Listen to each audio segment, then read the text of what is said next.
اللہ تم پر آنے والی ہر آزمائش تمہیں خود سے دور کرنے کے لیے تو نہیں لاتا،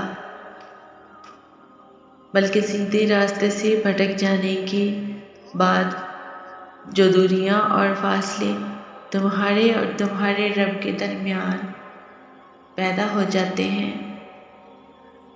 وہ رب دوبارہ سے تمہارے لیے ان بندگی کی راہوں کو استوار کرنے کے لیے تمہیں آزماتا ہے۔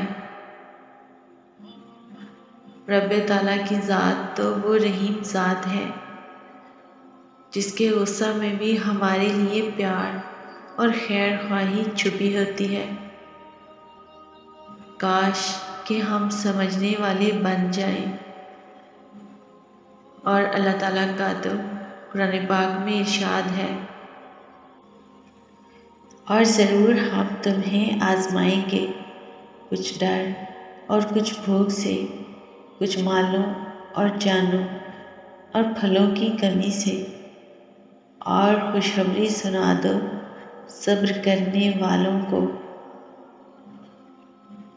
اگر اللہ نے وہ لے لیا ہے جسے کھونے کا تم نے تصور نہیں کیا تھا، تو یقیناً وہ کچھ ایسا بھی دے گا جس کے پانے کا تم نے سوچا بھی نہ ہوگا۔ اللہ کی طرف سے کی گئی دیر میں کتنی خیر ہے، یہ تمہیں تب سمجھ آئے گا جب یہ صبر کے اشک بار سجدے شکر کے سجدوں میں بدل جائیں گے،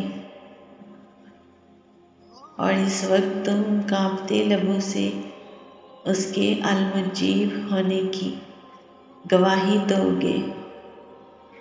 یہ دل اس کی محبت سے بھرنے لگے گا اور اپنی قسمت پر تمہیں رشک آئے گا۔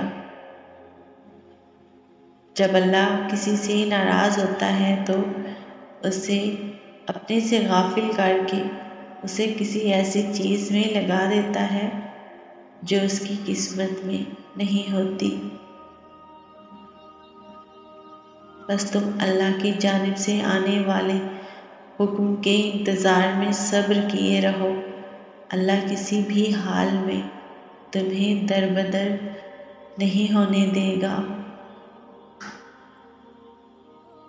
اور جب توکل کرو تو یہ مت سوچو کہ جو مانگا ہے وہ ملے گا کیسے، بلکہ انتظار کرو کہ جو مانگا ہے وہ ہر حال میں ملے گا، کب اور کیسے، اس بات کا فیصلہ وسیلہ بنانے والے پر چھوڑ دو۔ وہ تمہیں آزما رہا ہے ان سب کے ذریعے جو تمہارے دل کا سکون بن چکی ہیں۔